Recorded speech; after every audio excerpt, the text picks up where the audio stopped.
And welcome back to another episode of the Push to Pass podcast. I am Derik Vance, and as you see with me here this evening is fellow co-host Michael Monroe. Josh is not going to be joining us this evening. No, nothing happened to him. He just has a prior obligation that takes a little more precedence than what our show does. So hopefully we'll be able to get him back here next weekend. But before that, we get into all of that. Michael, I know you and Josh had an excellent time last week on episode number 99. You do see that we are at episode 100. Before we celebrate that and everything else and talk about a race that we have this weekend, how are you this evening? Doing pretty well. Yeah, we had a fun time last week, and you joined us for a brief moment, I think. And we were trying to get some clarification. So if you went back and watched, we were like, hey, if you're still with us, let us know what's going on. But I think you had went and got your snorkel out and your floaty and got back in the pool. Who told you my secrets? But no, I was on vacation last week, just a little brief hiatus, as I normally do this time of year. If you are a follower to the Push to Pass podcast, if you're not, this is a great time to, depending on what platform that you are watching, you can always follow on Facebook, YouTube, and X or Twitter. And if you are watching on YouTube, remember to hit that subscribe button, and then go down to the notifications, and you'll be able to get all of the content. And when we go live, you'll get a notification on that as well. I know Michael has a list of topics that we are going to discuss this evening. But before we get into those, Michael, who would have thunk it? I know you haven't been here for all 100. But who would have thunk it that the Push to Pass podcast now is at 100 episodes as of right now? Yeah, I mean, I've been here for quite a few episodes now, and it's been fun. It's been a roller coaster of a ride to be a part of, and I thank you and Josh for bringing me in. Not last year, was it? I know it was but 2 years ago now, almost. So time flies when you're having fun, and when you're talking racing. I'll talk any kind of racing. So when you invited me on as a guest there for a couple of weeks, and then it kind of manifested from there. And 100 is good. Let's get to 200, 300, and we'll just keep building and growing from here. Yeah, absolutely. But let's start with the episode 100. And, like I said in the opener, I know you do have a list of topics that you created. I know you and Josh did a great job last week going over those topics and, talking about what made the race last weekend in Arlington definitely a successful race all around. Fox numbers came back this week, definitely higher than I think what some people expected. But yes, let's get into, Michael, the topics that you have in store for us this evening. Yeah, basically to kind of help the viewers get your viewpoints from Arlington, we're kind of going to do kind of a repeat from last week. Going to open it up to your initial thoughts of Arlington, and then obviously Josh's favorite topic of the weekend was the ending under caution. So get your thoughts on that there from Arlington. All in all, I thought it was a very successful race for debuting in Arlington. So kudos to everyone that that was involved there. Hopefully, IndyCar is able to go back there next year. I believe there's a potential deal in place, if not already, to go back there. So pretty excited about that. A different kind of venue, going racing around, AT&T Stadium, and then also the ballpark that the Texas Rangers play at. So a lot of enthusiasm and the drivers talking about the track, especially I'm trying to think the one driver, Scott McLaughlin. I know he had to come all the way from the back, and he did a yeoman's job in that.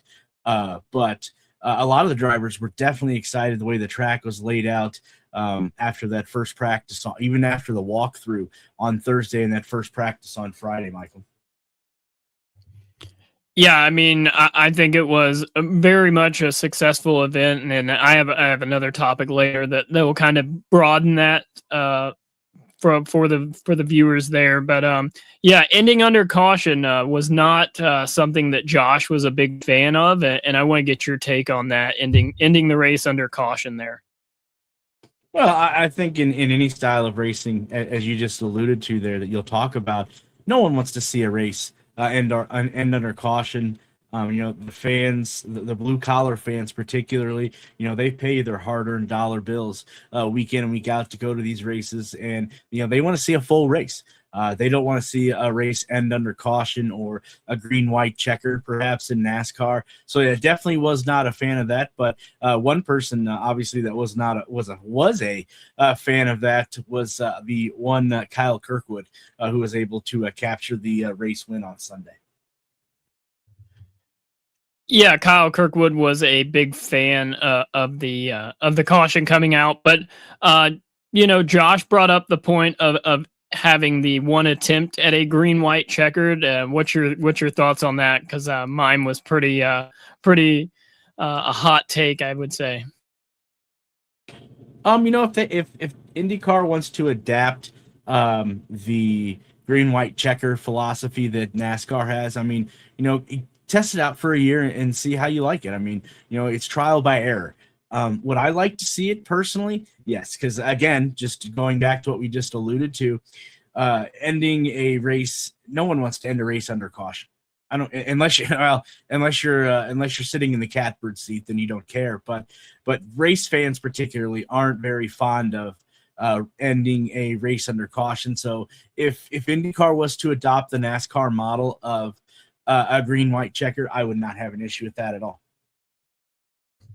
Yes, I feel like I might be in the minority, but maybe it's a good poll to put on X or Twitter, whatever we're calling that platform these days, because I'm in the minority. I actually, at least in this podcast, I want to end the race if we're running 100 laps, I want to run 100 laps. If we're running 75 minutes, I want to run 75 minutes. I don't want to be going longer and causing more chaos and carnage that we already had there in the last lap. So, no, if we're scheduled 500 miles, we're scheduled 500 miles. Could you imagine having the Indianapolis, 510, the Indy 510, because we added 2 laps to the Indy 500.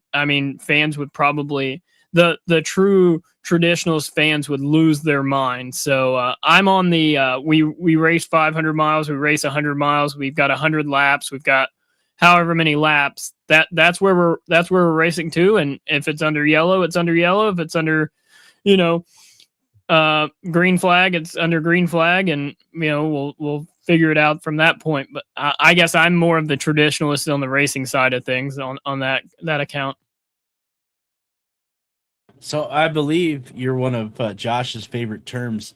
You're going to be one of the old curmudgeons, aren't you? That's going to want to stick to what the race is and what the race is allotted to, and no more, no less. So you know what you're going to get, Michael, for being one of those old curmudgeons.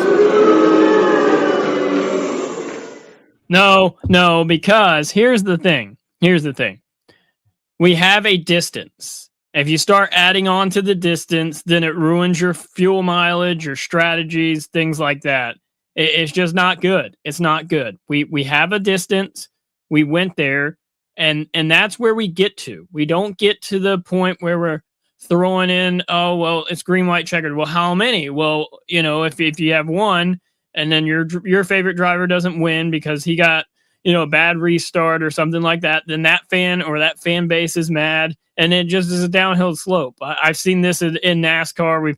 We're to the point in NASCAR where it's unlimited green, white, checkered. So let's just crash the entire field till the last car is is standing. I mean, it's a demolition derby at some tracks. So I don't want to turn into that. If you follow, Formula One, they have a time distance and or lap. So, some of those races in Formula One, the ones that get rain delayed and things like that, they go to a time distance. So they have a system in place as well. I mean, IndyCar has been pretty strict. I'm okay with them red flagging it, getting everything cleaned up, and racing. Even the 1 lap shootout's fine. I know some people were upset with that, but I was okay with the 1 lap shootout. I'm not a fan of let's add more laps, more distance, more time, more this, more that, because then, like I said, you've ruined your fuel strategy. You got guys that are saving fuel that may have to pit now because they were going to 500 miles or 100 laps or wherever we are. So just keep it the way it is. We'll run the race distance, and whoever gets a checkered flag at the end is the winner. And once we get to that lap count, we're there. All right. Before I combat what you just said there, and actually I'm gonna put something out to you. If you're listening on Facebook or watching on Facebook, YouTube, or X, we would love to hear. Put your comments in one of those 3 comment sections on those platforms about a finish ending in a caution. We would love to hear feedback from the Push to Pass Nation. But Michael, I know I've talked about this in the past. I'm going to give you the pencil here for a minute. I want you to draw up the best case scenario ending a race that does not have to be ended under a caution. How would Michael Monroe do it?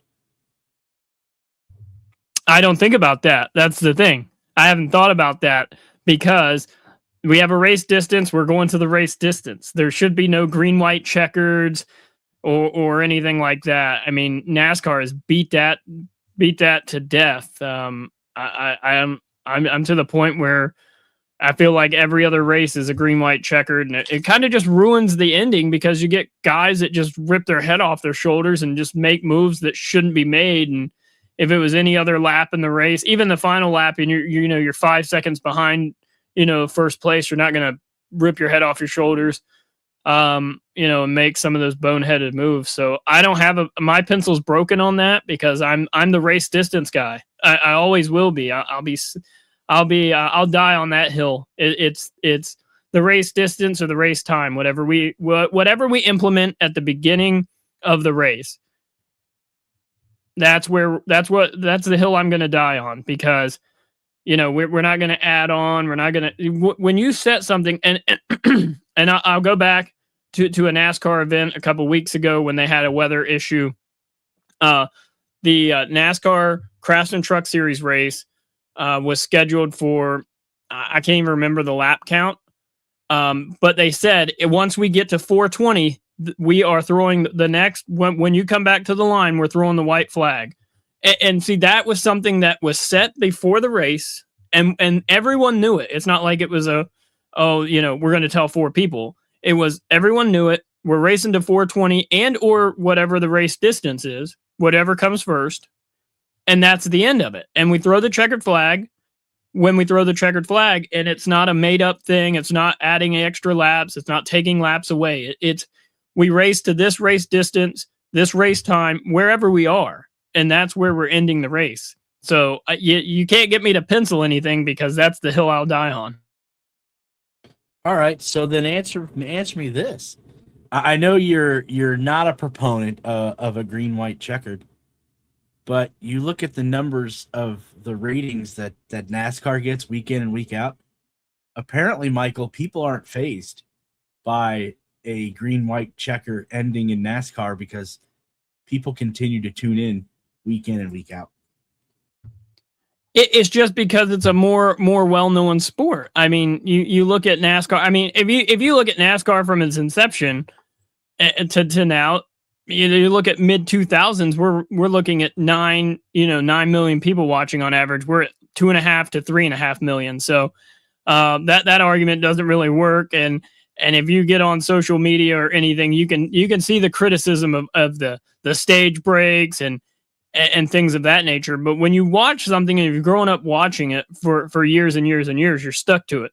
The bad thing for NASCAR is it's got a dying fan base because their fan base is their average age is in the late 40s, early 50s is the average for the fan, and I'm on the lower end of that, thankfully.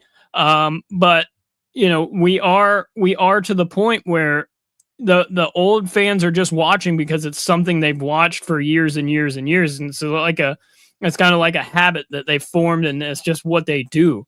So that argument really doesn't work either because NASCAR is catered to the fan base of let's try and find new fans, and they've kind of hurt their loyal fans.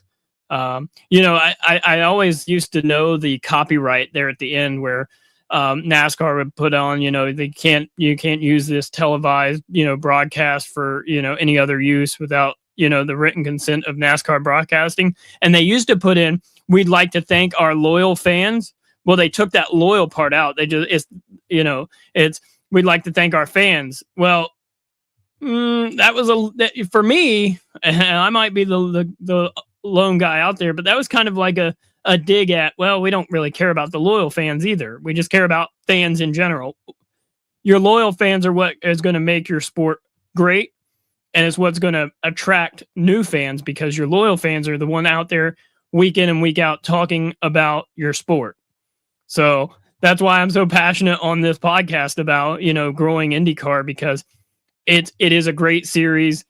I mean, I will talk about racing for days and that. And I know Josh knows that. And anyone that listens to this podcast or watches knows that I'll talk to anyone and everyone about racing, no matter what we could be at a funeral, but if someone walks in and has any inkling of racing knowledge, I'll talk to them about that in the middle of a funeral. So, that's just me. And we talk, we talk mostly IndyCar, but you get NASCAR going. I know pretty much a lot about that. I've talked about, I grew up in North Carolina, so I grew up in NASCAR country.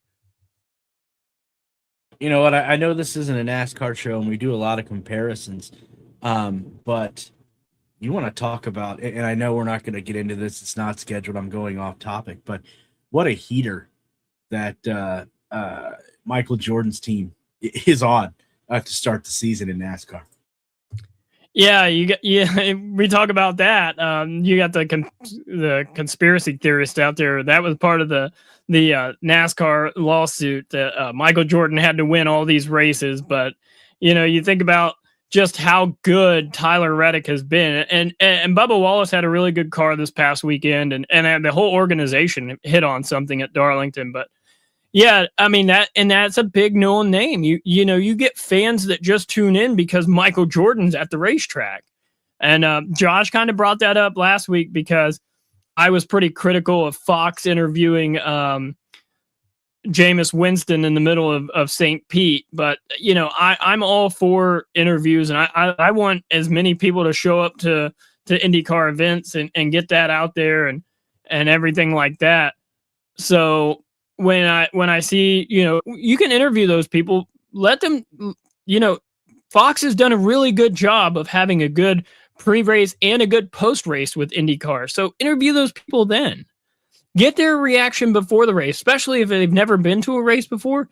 Just get their, what's your thoughts? What are you looking forward to? Or things like that. And then at the end, you have to ask people, okay, you ask the guy, hey, you've seen a race now. What was your thoughts? And you get their excitement before and after. So, with Michael Jordan, that's a big presence in NASCAR. I mean, that alone probably brings, 100,000 fans just because Michael Jordan owns a team. So, that's a good thing for NASCAR. Now, who's the big guy that's going to invest in IndyCar? We have, oh my gosh. No, it's not Todd Gordon. That's NASCAR as well. Who's the guy that owns Splenda? What's the gentleman's name that owns Splenda? Hold on, let me look that up. Throw some random facts out. Oh, okay, random facts now.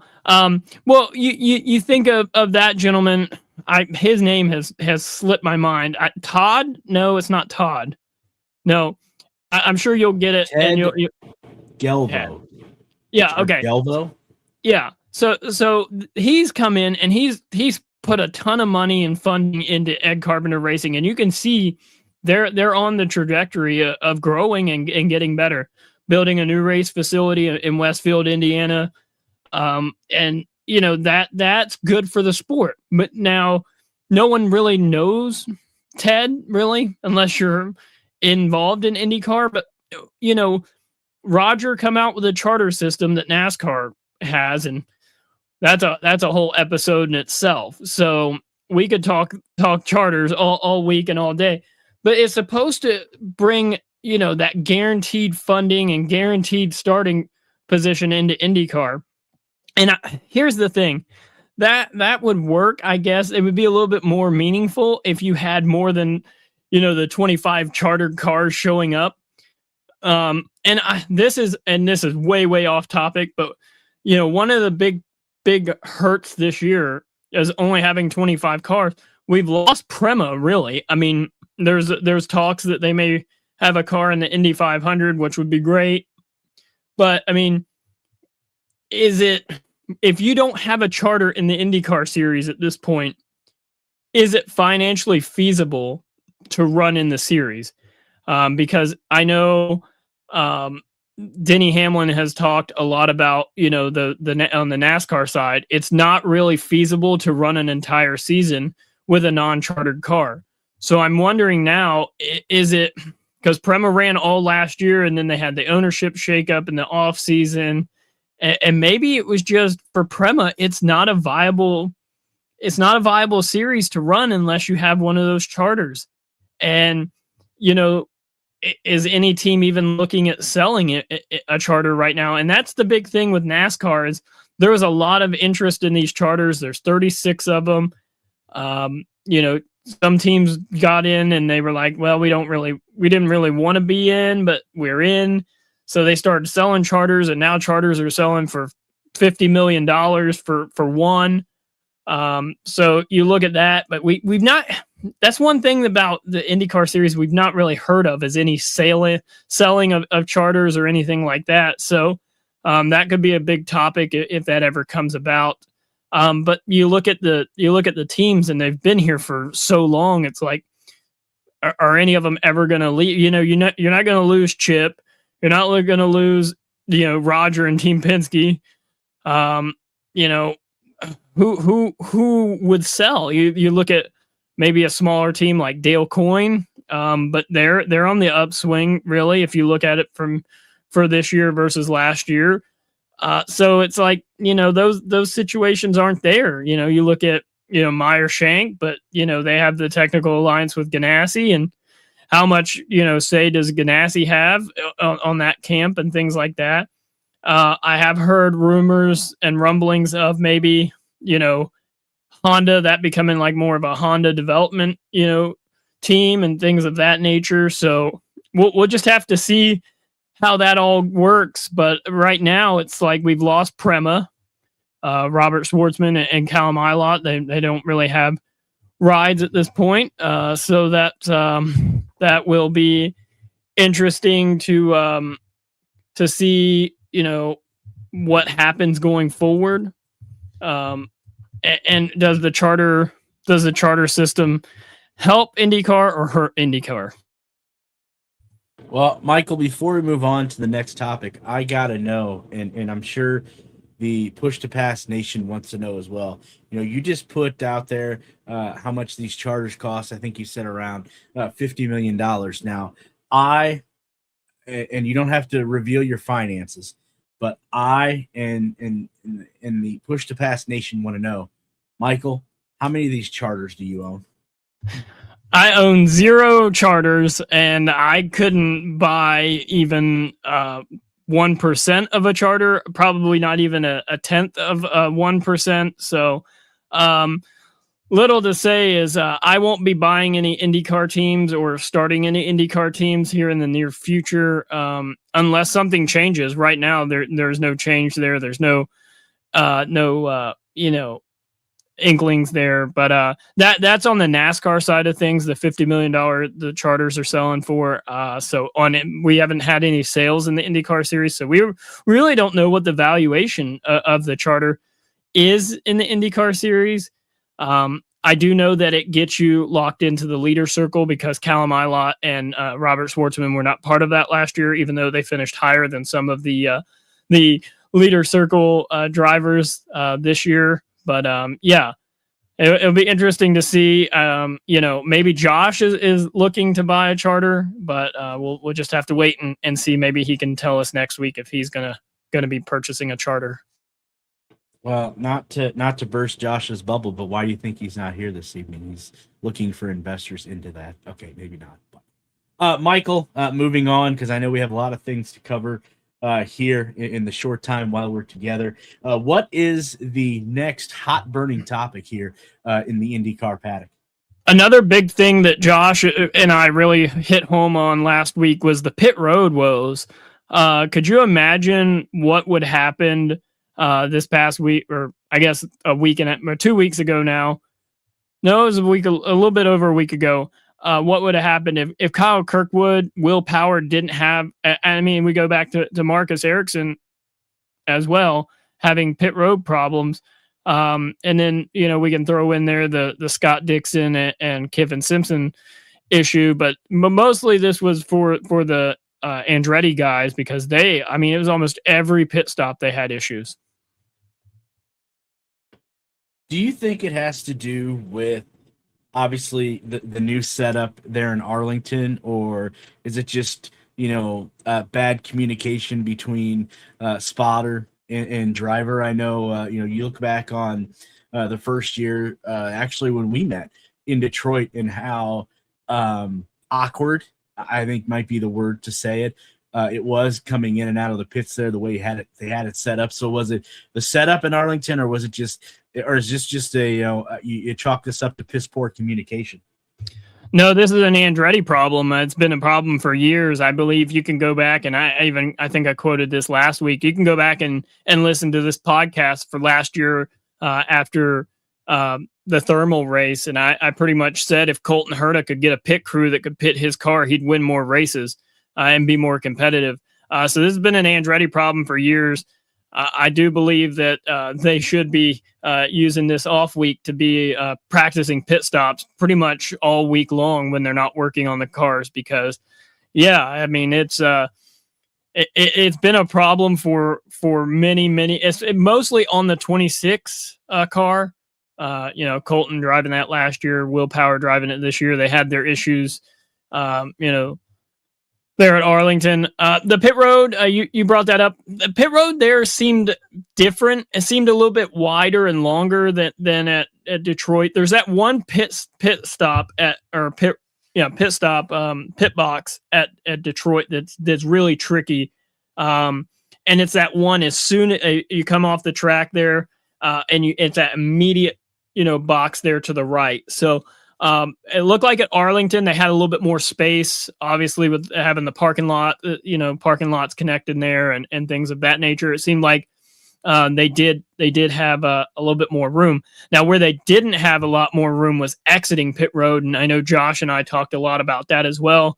Mick Schumacher had a few incidents there coming off pit road, and Joseph Newgarden and David Malukas got together there and spun Joseph out. And also Scott McLaughlin was the driver that almost just cleaned Joseph Newgarden out. He was coming off pit road, so that could have been a trifecta for Penske there if they all would have got taken out there.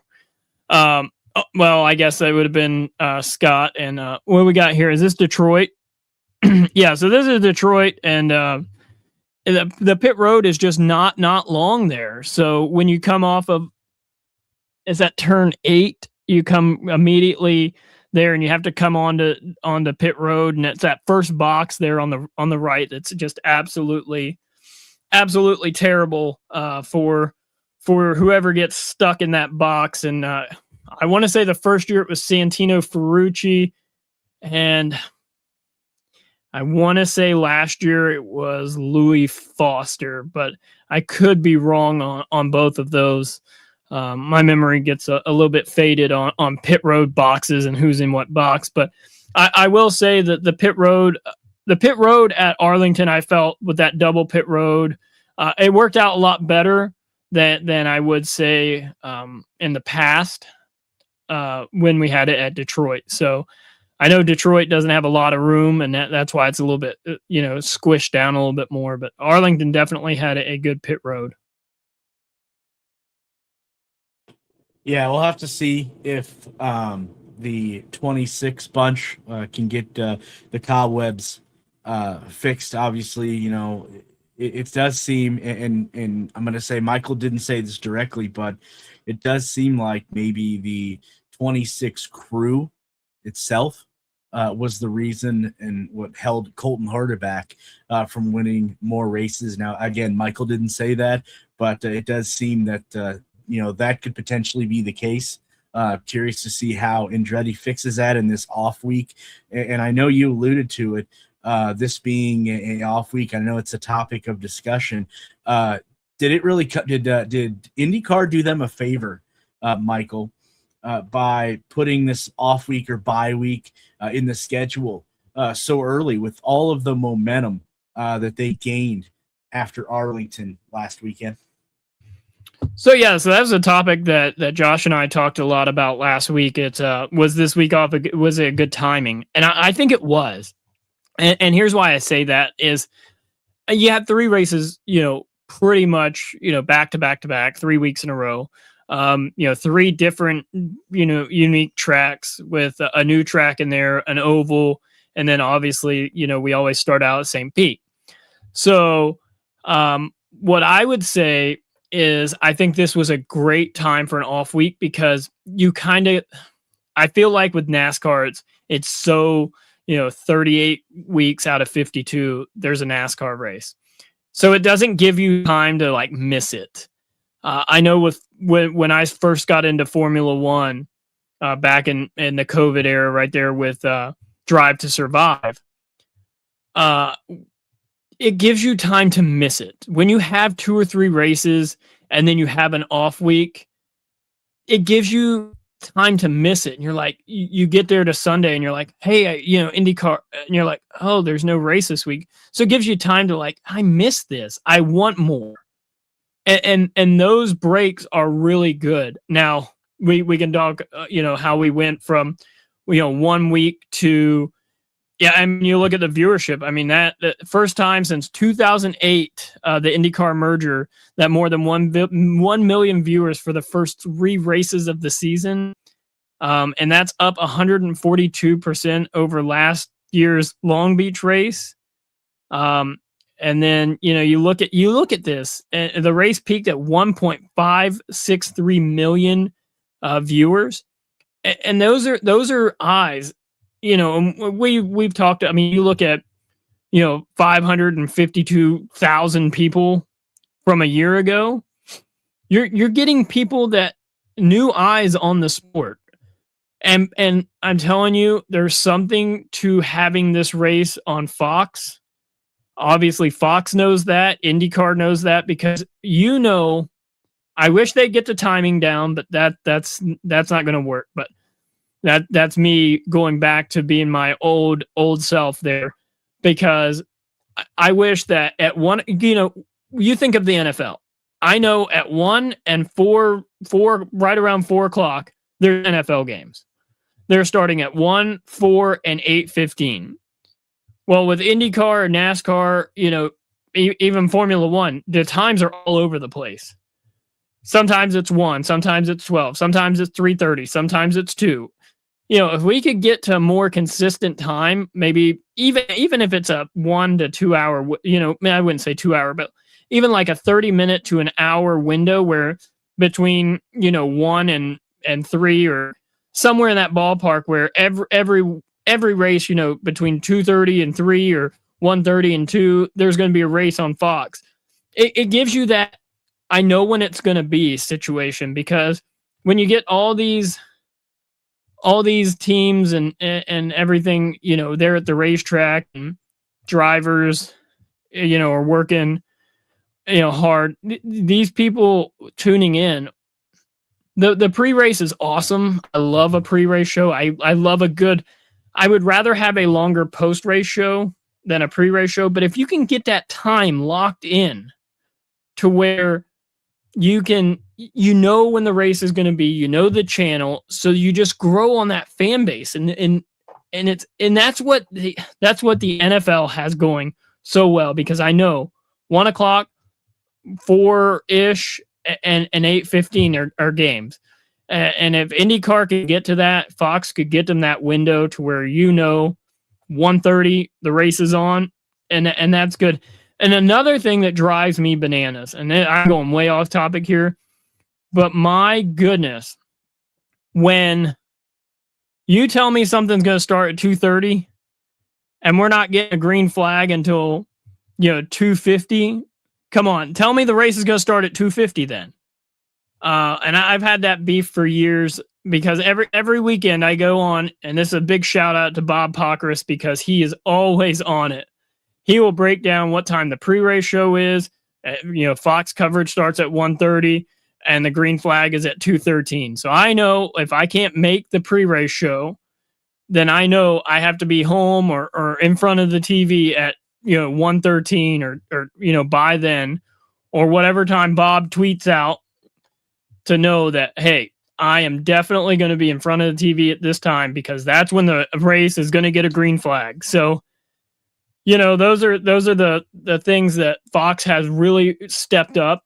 They've really stepped up. I mean, I was worried at first when, IndyCar announced that, Fox was going to be the new home for IndyCar. And I was like, well, I've seen what they've done with NASCAR, but now Fox buying into this series has been so crucial, because they can take that marketing number, that you can take that, that marketing dollar and marketing number, and boost the series that you now are a part of and you own, so that you can then, just make it grow. And I know Josh and I have talked about this. We don't need to market the Indy 500. Yes, but it gives hope for the fan. There's there's more coming. And I know the Indy 500 sells itself for sponsorship and teams and everything, but the fan knows for sure. The fan knows for sure that May is coming. And that's another big thing that Josh and I talked about, is how much that the city of Indianapolis and the surrounding areas just thrive when it comes to May. They put so much in to May. I mean, it's just incredible. You see people with checkered flags and Indy 500, flags and welcome race fan signage, and it's just it just blows up. So we know that the 500 is going to be the 500. It's going to sell, out in sponsorship. It's going to be big. It's parking's already sold out for this year, so I guess you can ride your bike to the track and you can get a bus to the track. You can carpool with people that already have, parking. That would be, you can stick out a thumb close to the track and hopefully someone can pick you up that already has parking and you guys can park at the track. But, you look at that and you can, I mean, I 1 year I went to the 500 before I was even doing media, and I paid like $40 to park in someone's front yard. I mean, it's just incredible. That entire area just grows and everyone turns out for this one event. But how do we get the same hype from the 500 to the following races and the races before? That is the big question. And I think you're absolutely right. And to Fox's credit, I believe that they've done a great job in marketing these first three races. I mean, and Josh alluded to it, how many stars, celebrities came out for the Arlington race a few weekends ago. Now you had St. Petersburg, where you had a few celebrities there. And then you had, they went to Phoenix. That was a new track. So a lot of hype around that. And then you go to Arlington and, there's nothing, Texas is a big state for a reason. All the celebrities come out now. you have a week off, and then you come back to, and this is not a knock on the town of Birmingham. So before I throw this out, I want to say this is not a knock, but you go from the star-studded Arlington, Texas, to Birmingham, Alabama. I mean, how many celebrities are going to want to spend a weekend, Michael, in Birmingham, Alabama? I you know what? If you ask me, obviously it's in Alabama, but I have no clue what section of Alabama Birmingham is in. So I feel this could potentially be a huge ratings drop-off for IndyCar, and you know, all the momentum that they picked up from all the hype of a new race in Arlington and all the stars that came out, celebrities, and Fox, as Josh alluded to last week, highlighted them, particularly anybody that was on the Dallas Cowboy football team, Michael's team, by the way. And then you go to, you know, the Birmingham, Alabama. I just fear that all the momentum and new eyes that were initially picked up after Arlington may get turned away, because now you're going to, again, and this is not a knock on the city or the state, but Birmingham, Alabama. You know, Birmingham, they put on a great race. The track is phenomenal. The upkeep of that track is absolutely phenomenal. Here's what's going to turn people away is when, you know, they talk about the mannequins and things like that, because no one knows anything about that. I mean, I'm still clueless on what the one fell that one year, and you know, Scott McLaughlin ended up taking a picture with it and things of that nature. But I mean, it's just so weird and that's bizarre. And you know, you get you get someone who, you know, showed up for Arlington, whether they, and Josh and I had alluded to this last week. You know, people know about this event partially because of the Cowboys. I mean, the Dallas Cowboys were promoting this on social media and things like that. So, you know, you talk about going to Birmingham. I don't think Birmingham is the issue. I mean, I really don't. I mean, it's in Alabama. It's in central Alabama. So it's not Birmingham that's going to be a problem. It's not, you know, anything of that nature that's going to be the problem. The problem is the racing going to be good, and is the coverage going to be more focused on these interesting characters and mannequins and things hanging from the bridge and things of that, or are we going to be focused on the racing? And if the racing's good, which Birmingham normally puts on a good race, you know, will that satisfy fans? And I think the racing there is good. I know we might have the weatherman on. Hopefully there's some rain in the forecast. That would really, yeah, I always love a rain race just because it's a rain race and it just throws a different element into the event. It's one of the reasons I love the 24-hour races. We talk about that. We talk about like the 24-hour Daytona. I think it's an interesting concept when you're racing and then all of a sudden it starts raining and things of that nature. So yeah, it's definitely going to be interesting to see what the weather's like. And then we go and you know, like I said, if the racing's good, this is a mute topic. The racing has to be good though. And obviously we know how competitive the IndyCar series is. But if we get a Alex Palou dominating and you know, you're going to get casual fans to tune out. You're also going to get, you know, diehard IndyCar fans. If he's out by 20, 25 seconds, they're going to tune out because it's just, you know, how do we stop Alex Palou is the big question. And if he's out there by a 25-second lead, it's going to be, well, we can't. So I think if he continues to dominate, and, you know, he hasn't this year. He won, you know, there at St. Pete, and he got crashed at Phoenix, which I think a lot of people were kind of excited for, just because it's going to put, you know, a different face in victory lane. And then, you know, Kirkwood, you know, at Arlington just flat beat him. I mean, he said that in his post race. We had nothing for Kirkwood. So you look at this and you're building on this, and you're building. But if you get in the second half of the season, you know, we have 3 different winners in the first 3 races. That's good. It's good for the sport, especially that new eyes that are on. if you get to the second half of the season and Alex Palou's doing Alex Palou things, not only are fans going to tune out, and hopefully the championship isn't locked up like it was last year, but also you're going to get those fans clamoring for the new car sooner and sooner. And, that's all we're going to be talking about all next year. If Palou dominates the second half of this year and wins the championship by, before 3 races to go. So, Josh, we will keep watching. That's for sure, because that's what we do.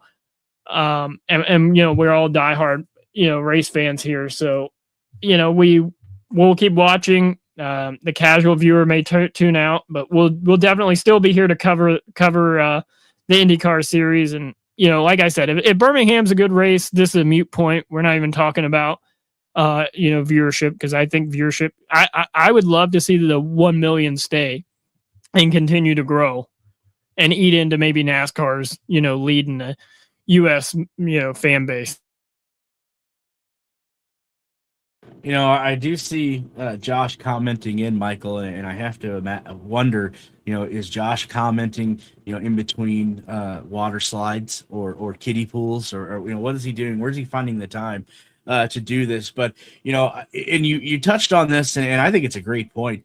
Do you think that some of the sideshow antics that happen at Barber Motorsports Park, again, like you said, the mannequins, for example, do you think that really takes away from the allure of what could be the Children's of Alabama Indy Grand Prix that races there every year?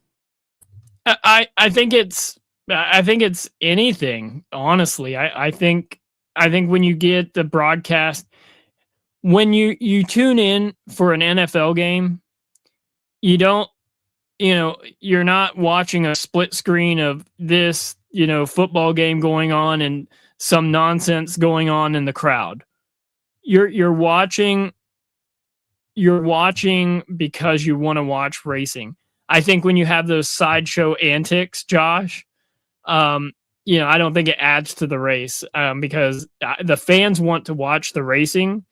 Fans tune in to watch racing. They're not tuned in to watch the antics of, well, is the mannequin going to fall this year? Or, why is there a mannequin? And it's not just the mannequins.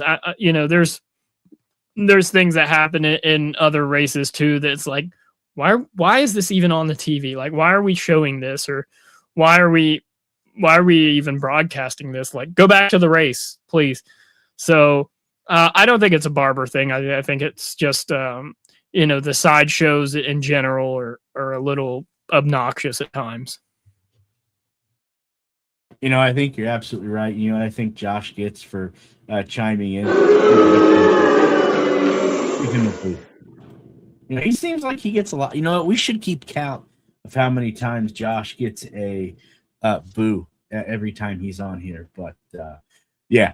We'll talk a little bit more about Barber here coming up shortly when we have our betting guru that steps in. And again, Josh chiming in, if it makes ESPN's not top 10, that's more press for the series. But it's also too, and that may be true, Michael. But also it may also look like IndyCar's a joke, because do you see? Okay, Josh, let me ask you this, and I know he's not here, but Josh, when you tune into a NASCAR race, do you see mannequins falling out on the track? Do you see the TV coverage going to, some big giant spider that's in one of the turns? No, you don't. Michael, your thoughts on that before we change topics? Yeah, I mean, let's just watch racing. I'm here to watch racing. I'm not here to watch a spider. I think it's cool for the fans that are there. I mean, if you're at the racetrack, it gives you something to look at when you're there, take a picture with, things of that nature. But yeah, you talk about the not top 10 on ESPN. No, I want to be in the top 10. I want to fight. Yeah, that's a side joke. Well, okay, but that brings eyeballs. People like fights. We like fights. We need more fights. Maybe not in IndyCar, but we like fights. That's why people go to hockey games. That's the whole reason behind a hockey game. No one goes to hockey games to watch hockey. They go to watch the fights. If there's no fights, it's a horrible hockey game. So, yeah, that's not a good example, Josh. Come on. That's a good example for the series because then they broadcast that and they use that as their marketing scheme. That gets more. Oh, there's a fight. I tell my wife there's a fight, and she wants to know. She wants to know what happened. So, she doesn't care about what happened in the race, but she wants to know about the fight because that's why we go to hockey games. She wants to see the fights. So, yeah, I think we've killed that segment pretty hard there. So we'll just probably move on. Yeah, before we move on, I will chime in. I can honestly say I may have been to one hockey match my whole life, but I thought the main draw to hockey was the $8 to $10 Canadian beer that you get to drink. Not saying it's good, but I thought it was the $8 to $10 Canadian beer. Dollar beer night, dollar beer and hot dogs and was it chips? I don't know. So dollar beer night is the big hype in hockey. But yeah, so as we move on, Josh and I stuck mainly to Arlington, but I want your takes on the entire season so far. 3 races in, who is your driver that you're taking? Who's the hot driver on the season? Because like I said earlier, 3 different winners. Alex Palou's crashed out, one race. So it's been a pretty interesting, jumble there at the top. Kirkwood's the points leader, but who are you taking? Who's the driver that's been hot this year that you've got your eyes on?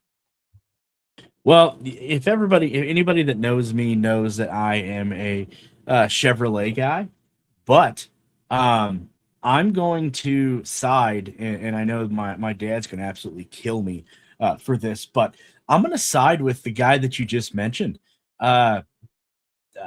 Consistently finishing so far, close to the top, winning in Arlington. I'm going to go with one Kyle Kirkwood. I think has been very impressive so far. As you said, the points leader, consistently finishing up near the top, and Honda has kind of run roughshod so far for these first 3 races. But I think overall, I think, and I don't think I'm the minority here, Michael, but overall, I think this has to be a great start for the 2026 NTT IndyCar season because it's not an Alex Palou sweep so far. Yeah, I think you're absolutely right. Like I said, earthquake. Like I said, if Palou gets to the end of the season and he's won the race won the championship by 3 or 4 races again, people are gonna be like, okay, it's time for him to figure out how to drive something else, get him to F1, as Josh says, so we can have some good racing and last year we talked about Alex Palou and how well he was. And if you took Alex Palou out of the race, the midfield and the 2nd through 5th and 6th was actually very competitive. So, I like those kind of seasons every once in a while because it makes history. It's kind of like, wow, that was pretty historic. That's not been done in 20, 30 years. But if he does it, multiple times, even his past championships, he hasn't been that dominant. So, you look at that and you're like, okay, he's won a championship. So, but when he was as dominant as he was last year, it's like, oh my gosh, that's okay every once in a while. But if it's every year, it's kind of going to be, all right, time to move on. And then, you talk about Kirkwood. I look at, someone who didn't have a overly exciting Arlington race, but man, Pato O'Ward this year, he's just right there. He talked about not having the speed, but he sits 3rd in points. And, I'll take the Chevy guy, I guess, even though, I'm the Honda back driver over here in my daily drive. And, and Josh and I, we talked about this last week a little bit as well, but, and I didn't pull the numbers like I said I would. And maybe for episode 101, I'll pull some numbers. But, Honda in the hybrid era, and we've talked to, Chevy execs, Honda execs, and, it doesn't do a lot for the car, but I mean, it's clearly done something for Honda because I would love to, and I told Josh this last week, I'd love to sit down and see the numbers since Mid-Ohio to now, how many races, what's the win percentage for Honda versus Chevy? Because Honda has to, obviously, with Palou driving a Honda and being dominant last year, Honda has to have a big advantage in the win column over Chevrolet in the hybrid era of IndyCar. Oh, I think you're absolutely right, and I know you'll probably run the statistics on that and grind them out to us next week. Now, you talk about the driver that's had a great start to the season. Let's flip the script there a little bit before we bring on our first guest of the evening, who you touched on earlier, hoping he would be here. Who's been the most disappointing so far? I think we're both going to agree on the same person. It's somebody that we, again, as they would say on the street, don't put their name in your mouth. Don't put my name in your mouth. But I think we're both going to say the most disappointing. And there was a lot of, criticism, but maybe heat coming from his driver's seat, no pun intended there, coming into 2026. And I think right now it's got to be step up or ship out for the number 6 driver for Arrow McLaren, and that is Nolan Siegel. Yeah, 100%. And luckily last week, if you watched and tuned in, thank you for tuning in here on the Push to Pass podcast. But I didn't take Nolan Siegel last week. Josh did, so I didn't have to be the guy that continued to beat that horse.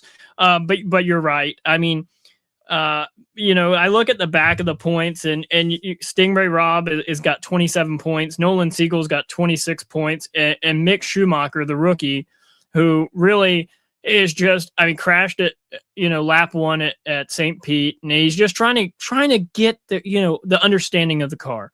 Never been in wasn't in Indy Next or that feeder series to IndyCar. So he's trying to get an understanding of this car.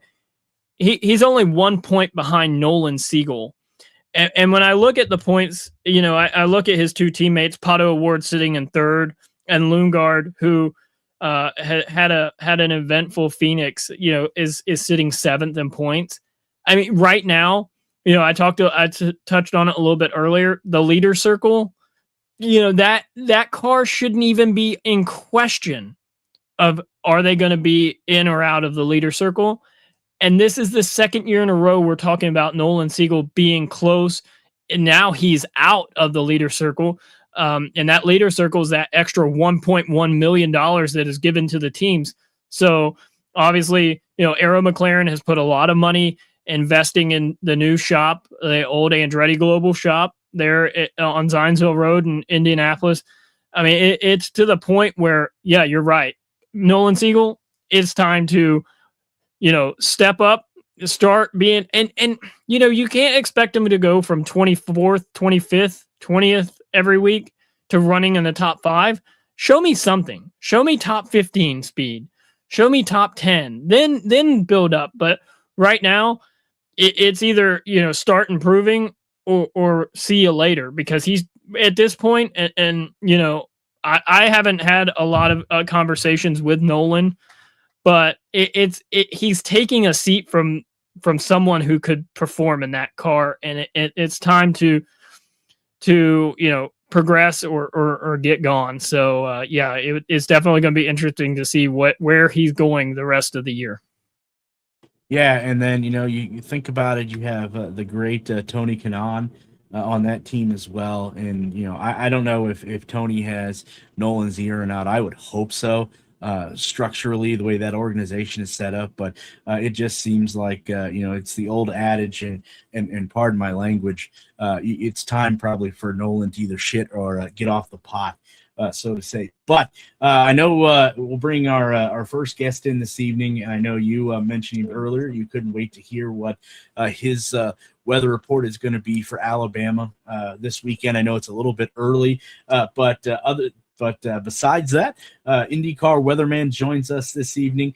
IndyCar, thank you for switching your schedule there a little bit. We had a little bit of a hiccup yesterday. I was feeling a little bit under the weather, but glad that you were able to come on this evening and give us the first look at the important weather forecast this weekend rather in Birmingham, Alabama. Yeah, no worries, guys. Hope you're feeling a little bit better. So it seems most years when we're talking about this race at Barber that we're dealing with at least one day of rain in Alabama for this particular race, but at least for now, conditions actually look pretty nice. So starting off with Friday, just expecting a few clouds and temps in the low 80s. And that should be the warmest of the next 3 days because then we get a cold front that drops in on Friday evening. And right now, that front looks a little too dry for any rain to arrive along with it. But in the worst case, maybe there's a stray shower or some sprinkles passing through late on Friday evening. So, again, it wouldn't be anything that would impact track activities. And then primarily it's colder air coming in with that front. So, when we get to Saturday, temps should only be peaking out right around 70 degrees both of those days, into the low 70s maybe as we get into Sunday. Winds more or less switching around each day. We'll start with a south to a west wind on Friday that's ahead of the front. And then once that front passes, we get into that northerly wind flow, bringing in that cooler air. And there'll be a little higher gusts, I think, on Saturday. That'll probably be a breezier day. And then the winds will continue to kind of dance their way around the compass till we get to a more easterly wind for race day. So overall, everything looks pretty good. Very comfortable temperatures, and I'm expecting to see dry track sessions each day. The question that I always have: do you foresee any weather change or weather change in weather patterns?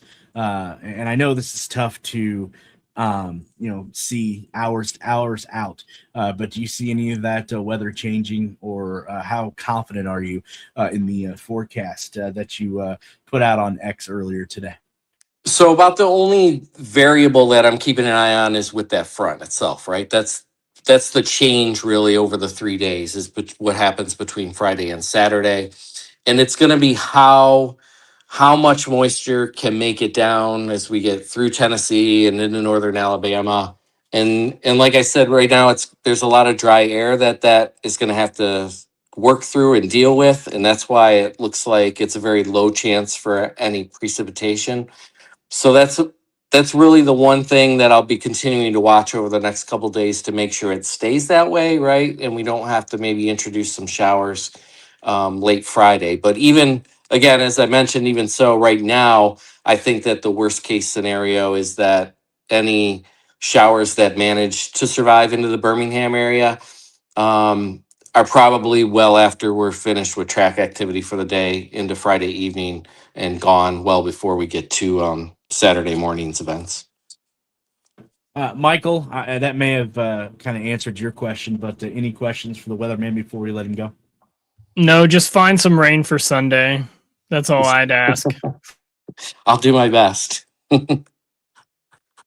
All right. As always, huge thank you for being able to adjust your schedule to join us this evening. And again, as always, if the weather does happen to change, where can people find that at? Yeah, so you can find my updates on both X or Blue Sky. And if folks just type in IndyCar Weatherman in the search bar, should be able to find my profile pretty easy. Perfect. Again, as always, huge thank you for adjusting your schedule for joining us, and we'll speak again here real soon. Sounds good, guys. You have a great night. You too. That is the official weather report for the Push to Pass podcast from IndyCar Weatherman. Go check him out on Twitter as you see his Twitter link there scrolling down, or X, depending on what generation that you grew up in your Twitter or X feed. I know we have a few more things that we want to discuss, Michael, before we head on out of here this evening. So let's roll out another topic. Yeah, so this is where Josh and I needed your input last week, but you were kind of gone. I think you like you said, you put your snorkel on, you got your flippers on, and you were out in the pool. We need to know. We need some clarification on our points situation, and I'll try and get that going here if I can pull it up. because I believe this is how it should look. But you need to clarify, because I was under the impression that you got 6 points total if you had the winner, and you got the 5 bonus points plus the 1 point that you would get for that. So yeah, if you could clarify on that, because that was your kind of your avenue there. I think that looks absolutely right. If I remember correctly, it was 1 point awarded to the highest finisher. Whoever picks the highest finisher gets 1 point, and then if that finisher wins the race, that is a extra 5 bonus points. So I think you're absolutely right there. And then also too, to add another caveat to that, and I know we're kind of adding rules as we go here, but I thought Joy brought up a great rule too, that the individual that wins or has the highest finisher in the previous race gets first selection of drivers in the new race coming up here. So yeah, that points right there, Michael, with picking Kyle Kirkwood last week at Arlington, gives him a 5-point lead over myself and Joy, and Josh is unfortunately there, Michael, bringing up the rear. That's okay. He said that he's gonna work some magic. He's trying to get some of those lower drivers out first, which is kind of smart. I like the play.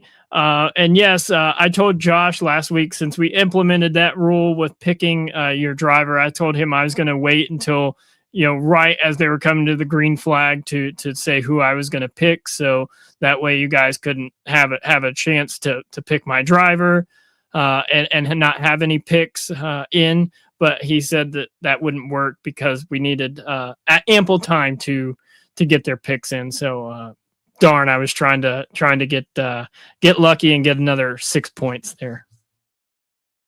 I think the only thing that may need to be added to the spreadsheet that you or Josh do is we probably need to put on there all of the active drivers and then mark them off as they're picked, so we know the pool that we still have to pick from, because we have I think 13 races. There's this many drivers and this many races, so a lot going on there.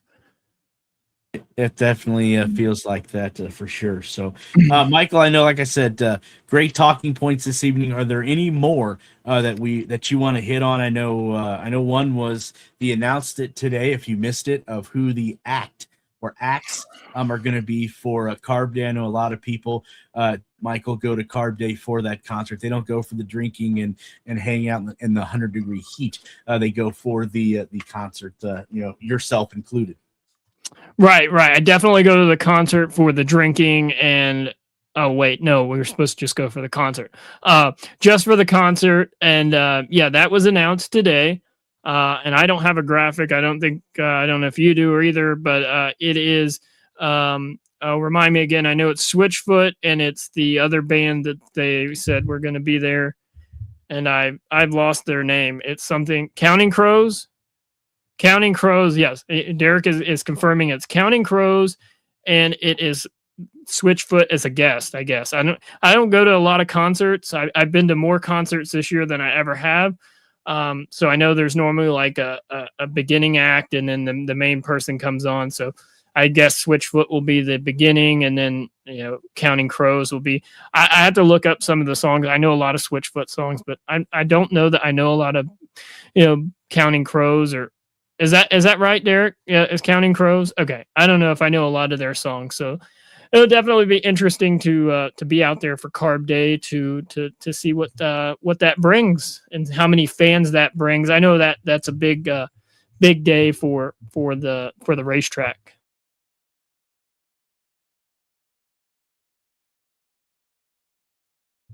Here's our graphic. Yeah, Counting Crows. I'm sure our rock music guru.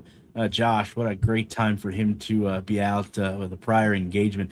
I have honestly never heard of Switchfoot in my life, so I don't know. That's sad. Is it a dance group? Do they switch feet? I have no idea. And this is, and again, the only Counting Crows song that I can think of,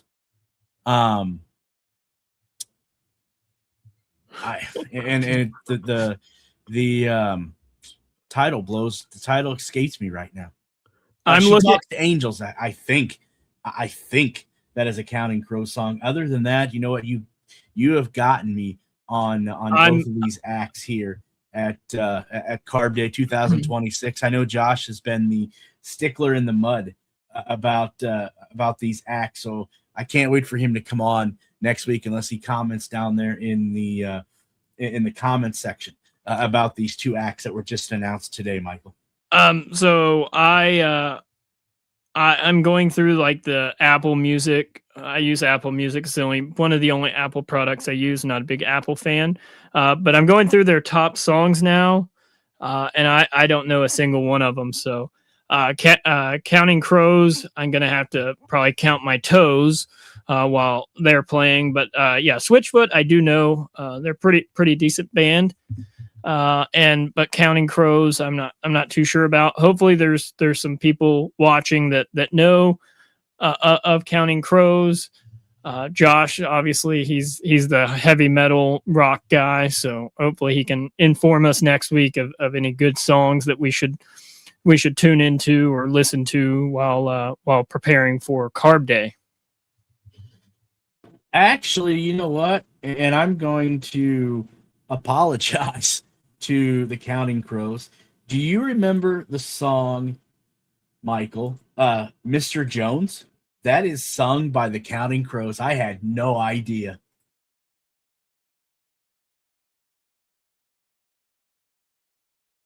So I was just talking and my mic is off, but it's their number one song on Apple. So yeah, Mr. Jones, but I don't necessarily know Mr. Jones, so I'll have to listen for sure. Well, I'm curious if we would get a copyright strike. We definitely would if you don't. I actually just played like 30 seconds of it. You're trying to talk, so I'll let you go. No, I was going to say we'll definitely get a copyright hit on YouTube for it. But yeah, I definitely just listened to the like 20 seconds of it. And yeah, I definitely know that song. So that's probably maybe the only one I know. We'll have to go through it and see which ones we know. But yes, yeah, YouTube is very they like to copyright strike very quickly. So I know from prior experience. Yeah, that might be. Actually, you know what? I think the song I was referring to might be sung by the Black Crowes, if that's even a band. I have no idea. But it looks like Mr. Jones around here. I know I've heard of both of them. And then actually, believe it or not, they were on a soundtrack of probably one of your favorite movies, Shrek. The song "Accidentally in Love" is the Counting Crows as well. Don't know if that's going to be on the set list at Carb Day, because I'm sure nobody accidentally falls in love at Carb Day. But that is the three songs that I can think of right off the top of my head, and maybe using a little bit of the search engines to come up with. So yeah, Carb Day announced today. Counting Crows and Switchfoot. Still. You know what? If I was ever to get the ear of Doug Bowles, and again, Josh is going to 100% disagree with the two acts that I'm about to mention.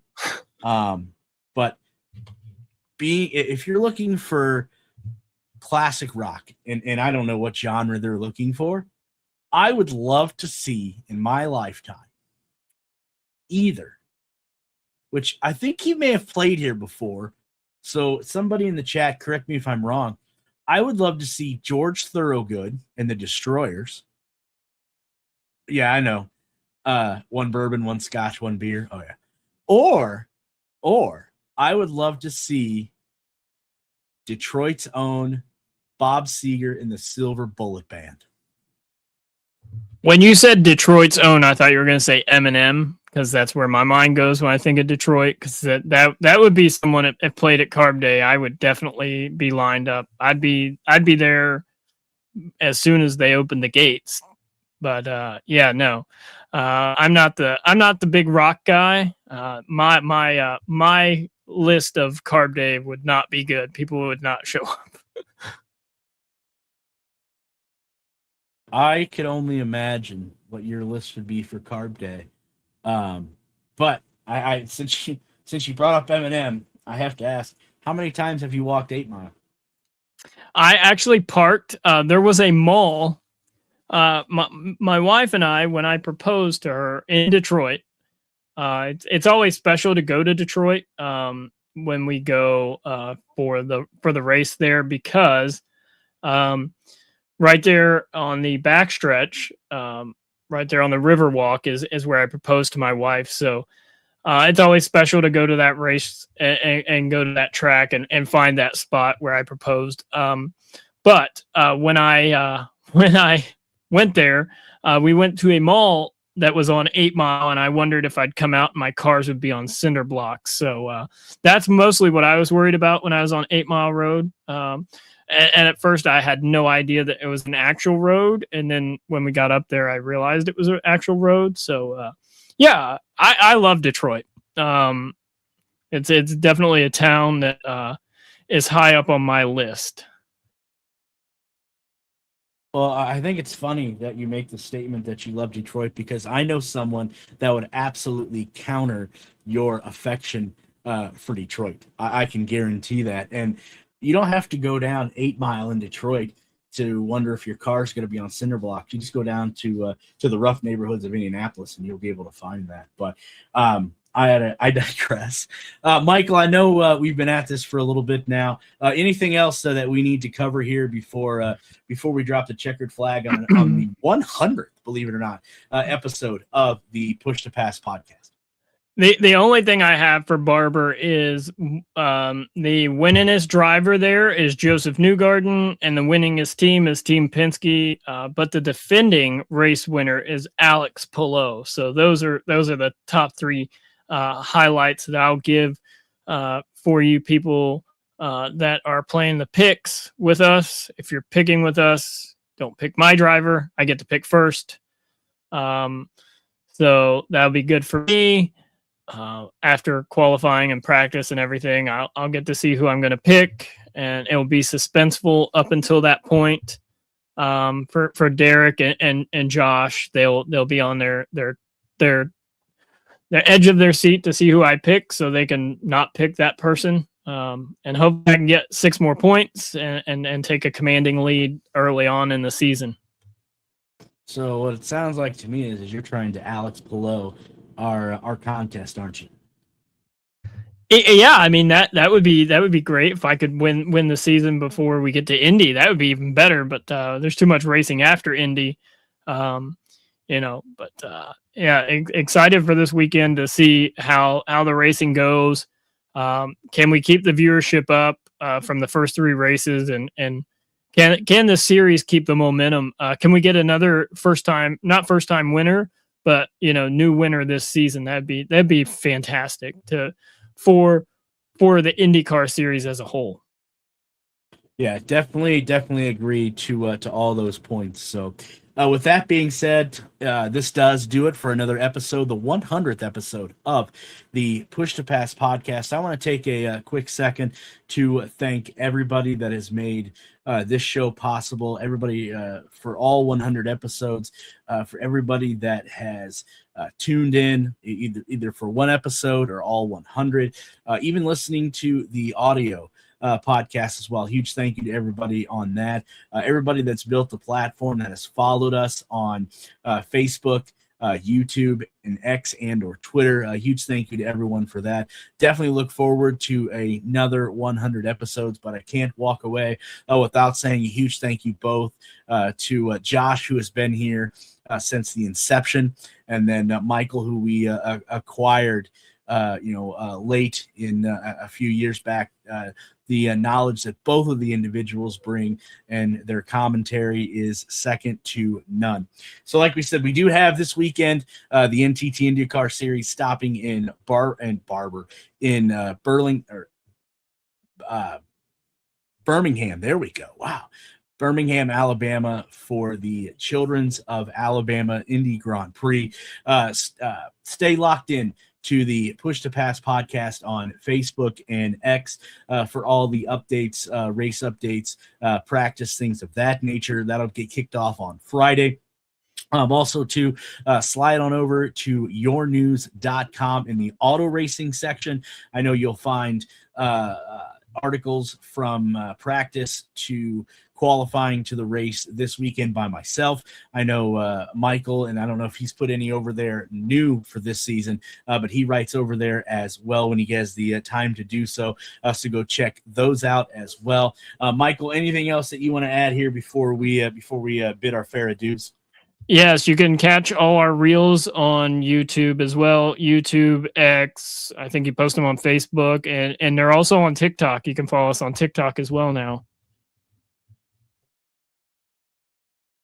Absolutely. So like I said, check us out this weekend if you have not already. Facebook and YouTube, YouTube, but Facebook, Twitter, and X for all of the updates this weekend from the race down in Alabama. So for myself and Josh, who is off swimming in a kiddie pool somewhere today, last night and today, and Michael as well, and everyone else behind the scenes, that makes the Push to Pass podcast available week in and week out. We salute all of you. And until next week, when we're going to be discussing and breaking down what we watched this past weekend, so long, everybody.